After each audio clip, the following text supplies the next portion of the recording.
Mashinamizda holatini ko'rishingiz mumkin. Mana shu holatda kelgan.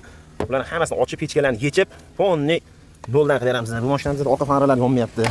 Tormoz, zadniy qatfonlar umuman ishlamayapti. Hammasini ishlatib, radiatorni yechib oldik, kranini aralab oldik. Yaxshi emas ekan. Mana chiqayotgan musor ko'rasiz mana tushayotgan ichidan. Ko'ryapsizmi? Mana zang tushayotgan ichidan polni mana. To oq suv chiqquncha qilamiz mana. Chiqishini ko'rasizmi? Faqat zang yoqyapti. Zang mana.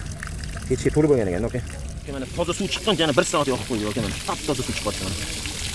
İşimiz mana bu vatda o'xshayapti, xudo xolisa. Cho'tga qilib tayyor bo'ldi. Bu mashina signalizatsiya stanovka qilib berdi, ya'ni pultda bosdi, zavod ishlari bilan ishlayapti. Mana zavod bo'lyapti mashinamiz.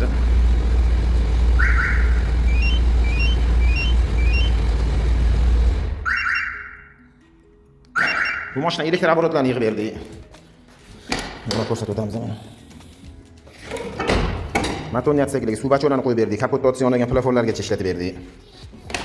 Albatta ko'rsatib o'tamiz. Bu mashina stiklopodiyomlargacha qo'yib berdik mana. Tushyapti. Mana ko'tarilyapti. O'ng tarafimizda mana tushyapti. Mana ko'tarilyapti.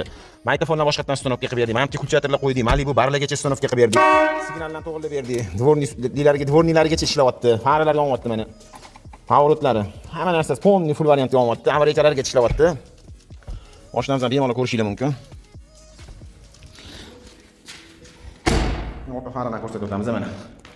Zadniy faralargacha, patfaniylargacha ishlayapti mana. Pultni bossa mana bagaj ochaganlargacha ishlayapti mana. Prosta rezinka yengi qo'yilgan, shuncha ochmayapti. Sanad elektronovka qo'yish kerak. Mana ochyapti. Bu mashinamizda akkumulyator yo'q, orqasiga ham batareyalar qo'yilgan, usulinli qilingan, subwoofer qo'yilgan. Mana ko'rishingiz mumkin bemalol. Yana bir marta ko'rsatib o'tamiz. Holatini ko'rishingiz mumkin.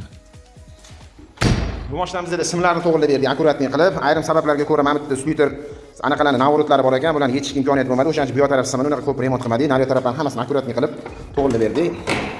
Sizlarga ham shunaqa xizmatlar bo'lsa, ertasiga akkuratni sifatli qilib elektr montajini polni full variantda ishlatib beramiz. Bu videoni shunaqa retro bor akalarga jo'natib qo'yinglar, pastda nomer qoldiramiz. Sog' bo'linglar, yaxshi kunlarda ko'rishaylik.